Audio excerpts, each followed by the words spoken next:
This is the last Watchdog with Byron Acohido. Hi, Byron Acohido here. We're at RSA Conference 2019 in San Francisco in Moscone West. Joining me is Willy Leichter and Shauntinez Jakab from Virsec. Thanks for joining me today. Thanks for having us. Thanks, Byron. We've had a lot of good conversations actually recently about some really complicated, scary stuff. Yeah. Very technical stuff, but we'll hopefully have a conversation to bring out the substance of what we talked about, which is really this, there's a new class of hacking technique out there that is at the root of some of the deepest enterprise hacking that is going on out there, isn't there? Yeah, there really is, and there's been a fundamental shift where there are new techniques.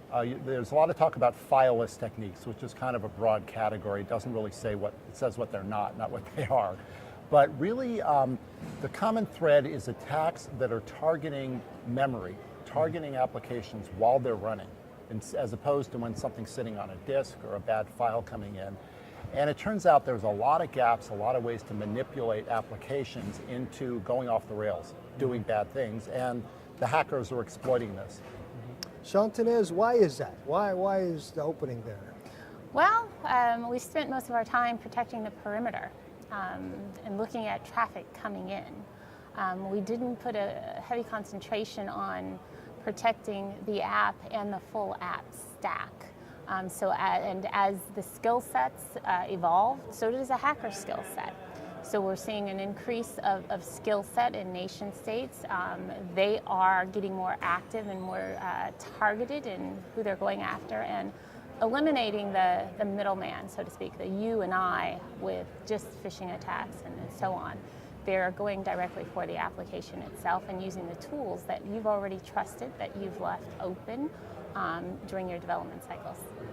And maybe I'll add that there's a lot of advanced tools that are readily available, and frankly, many of them were developed in the US that were leaked out. And very advanced hacking tools that came out of research labs, out of the NSA and other places, that are now in the hands of nation states, of even independent criminal hackers that are morphing and evolving. But it's really raised the stakes, and they've hit a soft spot in our defenses that really hasn't been covered before. Okay, so before we get to the tools, let's drill down a little bit more about this notion of where the soft spots are. And you mentioned the software stack. We protected sort of the outer shell, the perimeter, the outside layers of the onion. But these are really, what's fascinating to me in the discussions we've had is that these are attacks that are happening right down in the kernel of the actual operating system. That's what's not protected. You have all this stuff out here, but frame that for us. Please. What's kind of going on today is we've kind of accelerated our development processes and made our applications more composite.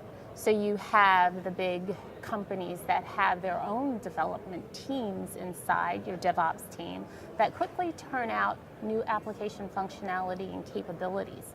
As they're doing that, it's profoundly increasing what they can give to their customers and partners and manage their business. At the same time, those added components are not developed with 100%, let's say, security in mind. The developers are focused on getting the functionality out as soon as possible. And by adding another component to your application that you're integrating with, you've also created a hole because you're integrating with another application function. So therefore, if one component can interact, then a person with knowledge of that can also leverage that same interface, so to speak. This whole DevOps thing is creating a lot more agility, a lot more activity for software development distributed. But at the core of this is... I think there are kind of three trends here. This DevOps, this rapid development, also relying on this stack of software that 90% your organization didn't create. Right. More and more we can't create all our own code, so we can't fix everything. You're much more dependent. But then also you mentioned memory, this layer below the normal processes that people program at. Yeah, all of this is more cover for them to get down to the memory. It's subterranean to what most people understand. There really is a lack of understanding of some of the fundamentals, other than we think the people at Intel know how this works and we don't have to worry about any of it. But that is kind of, this where this tunneling through is happening. But all of these three things, I think, are making a perfect storm. Your security team's expertise is on the perimeter, not in the details of how that code functions in memory and how it operates, whereas your nation state knows how it operates, knows how it functions. Before we get to the little drill down on the memory. Yeah. Well, let's drill down on the memory right now, because that's really where the action is, right? I mean, all this protection, all this noise with more DevOps and speeded up agile development going on. Right. And really, nobody's really looking down there on the operating system, on the actual, I didn't realize this till talking to you guys, but there's code that are written in the kernel that are operating in memory, in RAM. Yeah. That's where the bad guys are saying, oh, let's go over there, because there's vulnerabilities in there and nobody's watching it. And there are kind of two parts of memory I think of. One is that when your application is running, it's live in process memory, in RAM. And it's a different beast as it's executing. It's happening very quickly. But there's a lot of things surrounding it. There's libraries, there's function calls, there's other processes that support the application. And a lot of those things can be corrupted in very subtle ways that change what the application is doing while it's running.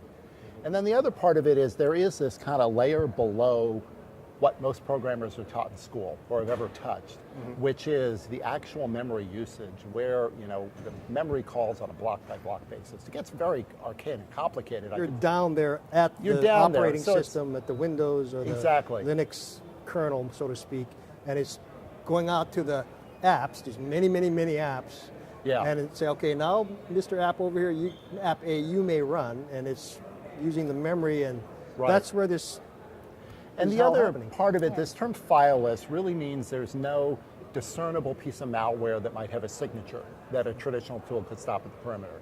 But what does that mean? Like I said, it says what it isn't. Fileless are scripts, they're subtle commands you can give. It's manipulating legitimate processes like PowerShell. It's all different ways without sending a file, and there are many of them, that you can make the application or the supporting OS do things that are unexpected. And that's this whole broadly, fileless is an overused term, but that's this broader class. But they're all targeting what's happening while the application is live and finding these ways in. The other part of memory, is that it doesn't leave trace behind. Once you turn it off, whatever happened there is gone. So it's kind of like the ultimate stealth capability. If it's happening in transient, there's no binary file that's loaded onto the hard drive. You can block, you can write a signature for it. We're not talking theory here, we're talking stuff that actually has been happening in the wild, and as you mentioned, tools at the top of this. Maybe we could... so I'll throw out the names that unfortunately we all recognize. WannaCry, NotPetya, Stuxnet goes back 10 years, but it's very well known. InDestroyer, Triton. There's this wave of attacks that keep going and keep morphing into new things. So all of these attacks, we think of them as being ransomware or as being, the Russians going after the Ukrainians, but they're all using memory techniques at their core, combined with other techniques as well. Stuxnet was very famous, corrupted Iranian nuclear processing plants with infected USBs that are left around. But once whatever the entry point is, once it was in there, it's using these undetectable memory techniques, in this case to spin these turbines out of control, just by confusing the ICS system. And how would they keep stealthy in that? It's multifaceted, so it's not just one execution attempt. It's when the attacker gets in, the attacker performs a lot of different things, a lot of different tasks. So they build up their attack. They also may jump around different servers and applications, because once they're on the network, they can do reconnaissance and figure out what other devices or servers or resources are connected to that particular application. And they can access those, and so they can hide in certain areas. They also turn off security and controls so that you can't see them. They delete any footprints from log files so they can't be traced. And they have back doors that they open and close as needed. So even if you power down, they can infect RAM or any other aspect of kind of boot up system functions so that they are reinstalled once the server or their application is executed. They're doing this, I'm just trying to visualize this, they're doing this running slipping script in there that's running in the Sometimes memory level? Sometimes it's a script and various inputs. So when the instruction goes into memory, it's, as you know, code, just a bit of code that goes into the process memory of an application prior to being executed by the CPU. So the CPU only executes bits and bytes. That's what it does.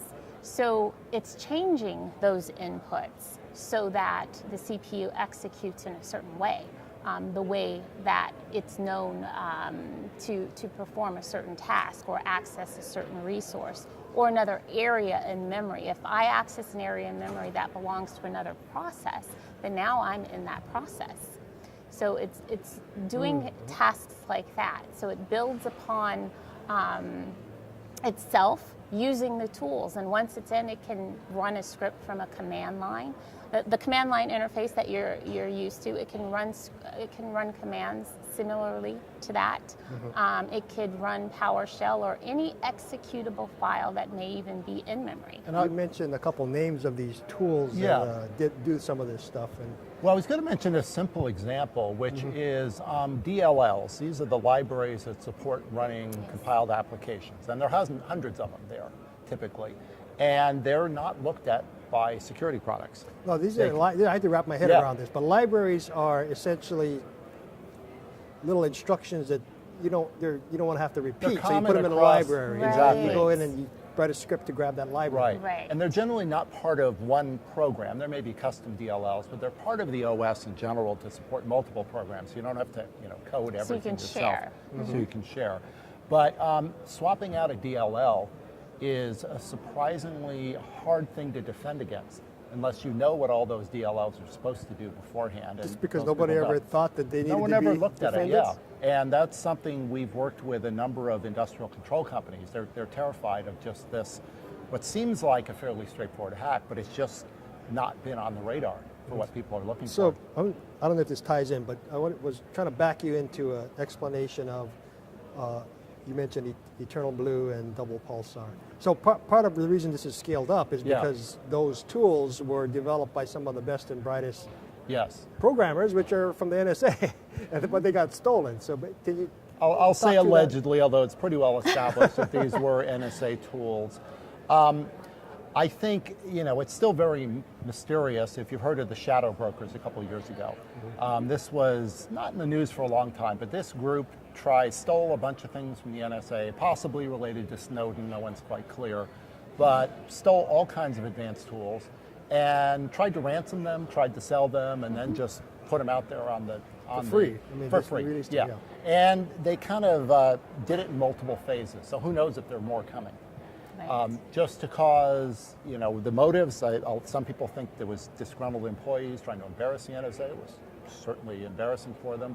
But whatever the reason, these advanced tools got out there, and it just raised the bar for everyone on defense and offense. Yes, and without getting too technical about these tools, we know, first of all, we know connect the dots. WannaCry happened several days later, or maybe a week later. Right. But these tools are doing the things you guys are talking about, or they look for a vulnerability and are able to just tie that together. They look for vulnerabilities, first of all, and as Shauntinez was saying, given the complexity of our stacks and the rapid development pace, there's way more vulnerabilities than there used to be, and that number is going up. If you look at the National Vulnerability Database, it broke 20,000 last year, and that's like 4x what it was a few years ago. So just way more vulnerabilities.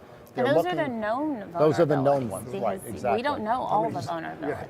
But then they're doing a wide range, it gets very technical, but all kinds of things like return-oriented programming, stack smashing, DLL injection, other types of code injection.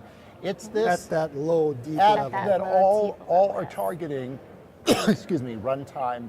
They're all targeting processes that are live, that are running in memory.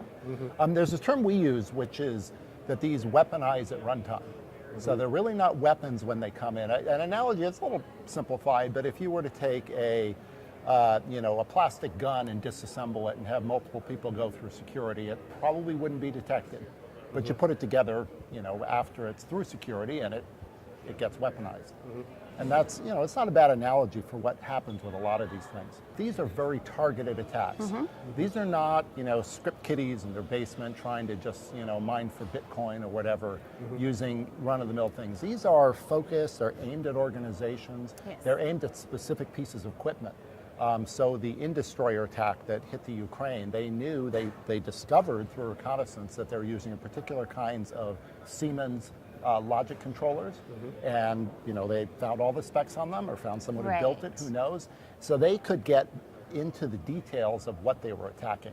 And that's this other element that's uncomfortable for all of us. And implicit in that is evade, however, tens of millions of dollars of perimeter defenses that Siemens surely had. It's a cat and mouse game, and when they discover what kind of firewall or web application firewall or AV defense, absolutely, it's one of the first things you look for.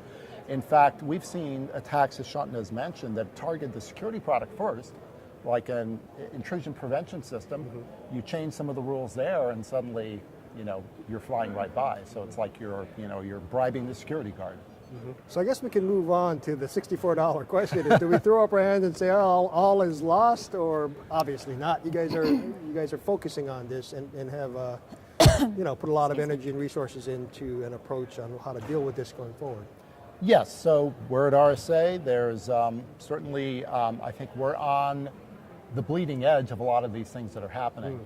But it is not impossible to deal with. We just have to change what we're looking at. And we have to go deeper, and we have to start understanding memory, and we have to have security that is operating at runtime as well.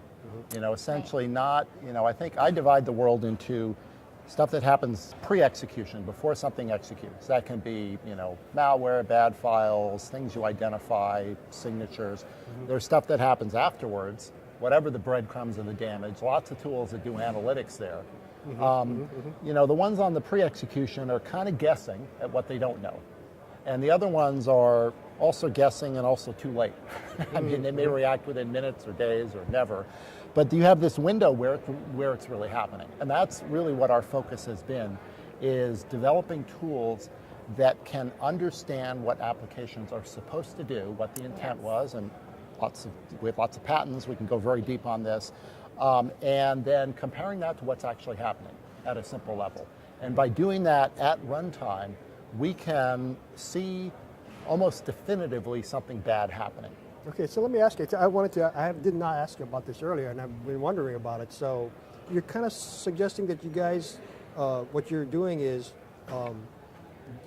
gaining an understanding of those processes of operating system Windows, operating system Linux, and then I'll give you one example without going too deep, but yes, it is the whole environment around the application.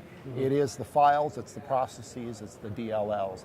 But I'll describe one of the things we do that's extremely unique is when a program is loaded into runtime memory, a compiled program, it actually should be predictable. It's not, it's code that's supposed to always do the same thing. It's complicated.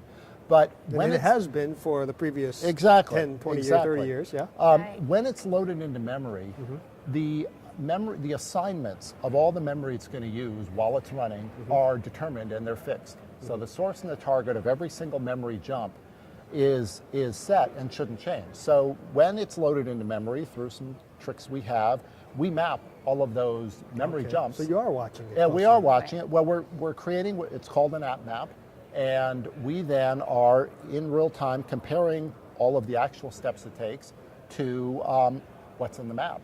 And if it's not in the map, it's definitively bad. It's not this kind of gray area that you have with most security. That the big word is deterministic, but it is, it's almost guaranteed to be a bad sign, and you need to know and do something about it as quickly as possible. So you're not guessing like a perimeter solution, or even some RASPs even, guessing as to what's going to happen when this executes, when this command or when this call or when this jump happens. You're no longer guessing. We know what's supposed to happen. And it's an automated process that knows what's supposed to happen, and a response is triggered. help me visualize this. What's a typical example that's, So- it's not supposed to be there and that is a bad guy doing it? I'll give you a visual, which is guardrails. So if you have guardrails on a train or on a car, and you get, something pushes you off to the side, we push it back in. But without getting too deep, there's many techniques that are like return-oriented programming and other things like that used to be very arcane and academic, but they're being used in a lot of these attacks, where they're specifically monitoring an unused portion of memory and trying to divert some code or some call to that unused memory where it can be read. This happens very, very quickly, but and then you have kind of a side So channel. that's not supposed to happen. That's not supposed to happen, but no one would notice typically. But by putting together, things that are in small amounts or redirecting particular, say a credit card number to a spot in memory where it's not supposed to be and isn't being monitored, there's ways to exfiltrate that. And this is what's happening in real world. It sounds, like science fiction because it's happening so fast, and it used to be viewed as, microseconds. It's not there long enough for an attacker But to it's exploit. that But it kind is of, that kind of, you just explained it very well. I can actually visualize it. Yeah. Is resulting in what we discussed in the first part of this conversation, all those other results of being able to maneuver and Yeah, in the end of the Stealthily. day, it all comes down to, the cat and mouse game or spy versus spy of trying to stay one step ahead of the defenses. So knowing the defenses, using techniques that they don't recognize, lets you get closer and closer. One example, a refinery in the Middle East, the hackers got through the control layer, which are typically Windows machines. It's called SCADA. They got through that, and then they got down to loading new firmware into these logic controllers that are kind of, not dumb, but they're very purpose-built machines that are just supposed to do one thing, turn things on and off. And when they get there, that's frightening because those are, literally then the hackers have their hands on the levers of this industrial equipment. Shauntinez, let me throw this back over to you because you brought up the description of DevOps and this digital transformation we're going through. Yeah. Why is it important to get a handle on this new class of attacks going forward with respect to all the smart homes and smart buildings and smart transportation, that we want to do, we want to accomplish? Well, it's kind of like what Willy was talking about, to prevent things from being derailed, to prevent a catastrophe, a total blackout. These kind of things happen when an attacker gains access to those resources. Also, you see DDoS attacks and all of these other denial of service attacks hitting back at different servers coming from home devices, where an attacker has infiltrated a home system and planted code, particularly in memory, to execute. One of the things about memory that he was touching upon, where he mentioned putting a credit card information into a block of memory it isn't supposed to be in, they also put their own code that can do anything in that area of memory. That's just like a crypto miner attack, for instance, gaining access to your server and your systems and your application, and then planting code in an address space that it's not supposed to be there, but it can run, and getting another piece of input to execute that code. And that code can do anything. It can steal data. It can then infect other machines connected to the system and end user devices that are connected to the systems, and spread. In the case of what you're talking about, where you have IoTs infected even at homes, the TV monitors, I have a Nest controller. There was a warning about those as well. They're infecting these, and that's building an arsenal for some sort of an attack that can be quite devastating. It can affect all critical systems. We look at water and waste. We talk about energy. We talk about refineries where the controllers are manipulated so that thresholds that the refinery isn't responding, safety mechanisms aren't responding when thresholds hit. That can lead to an environmental catastrophe, which was the case in the Ukraine event. The only thing that stopped that is there was a mistake in the malicious effort. But if there's no mistake, then you're set up for those kind of events, which the Ukraine attack on, what is it, Maersk? Maersk, that was not Petya, yeah. That not Petya attack that started in the Ukraine with a single infection of a financial application, which spread globally across the pond. And that system took down their entire transportation connection all over the world. So we're going to have to deal with it. Companies are going to have to deal with this before we can. Well, it's get the important fruit too of all the because other stuff. we're in a politically sensitive and contentious time right now. There's a lot of tension politically we didn't right talk now. about a lot of election unrest. tampering, but that's all involved in but that compromising election, systems. election tampering is part of it. But when we talk about the bigger aspect of warfare, warfare is not just with guns anymore. It's a cyber attacks on not just critical infrastructure or government agencies, but it's on your biggest holders that impact the economy. And that's what we're looking at. That's what we're protecting against right now. And I think with, there's certainly alarmist stories when you talk about power plants, but it usually comes back to money. And disrupting companies can bring their stock price down. And there's been examples where people have, shorted companies that are about to be attacked. Maersk has some billions of dollars in cost because they're shut down. Yeah, it's a huge Dutch shipping company. It delayed one of their pharmaceuticals, which now there's a shortage globally of. So these kind of ripple effects, this attack in the Middle East ended up postponing an IPO for this oil company, which cost the country billions of dollars. And it was an outage of half a day.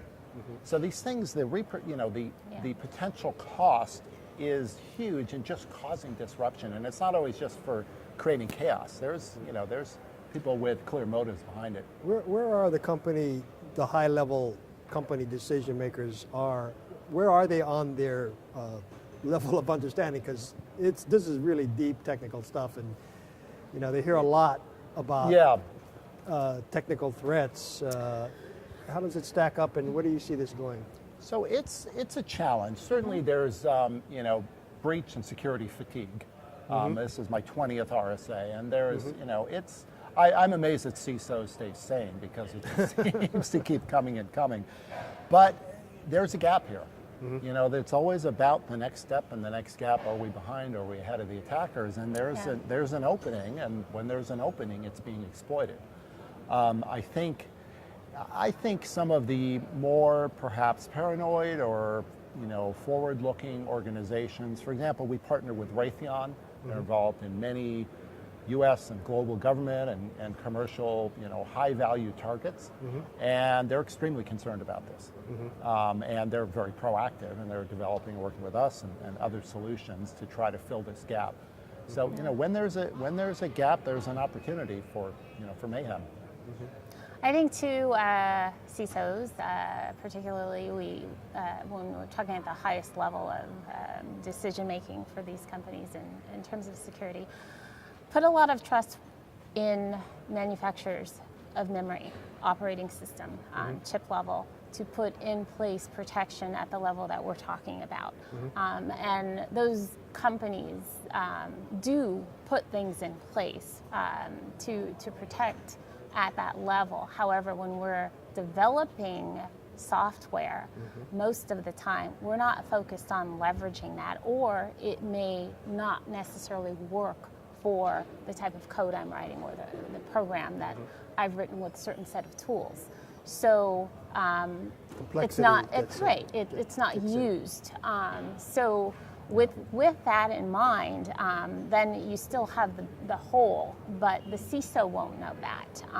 The CISO just knows that Intel has some sort of memory-based memory protection in the processors that they're running in their infrastructure, and their operating system security functionality that's there, but they don't know if all of the code that's written for their applications is leveraging that, and that is where the gap is. I'll add to that. There are raw tools that can protect memory at some level. That there's always best practice patch early and often as soon as you can.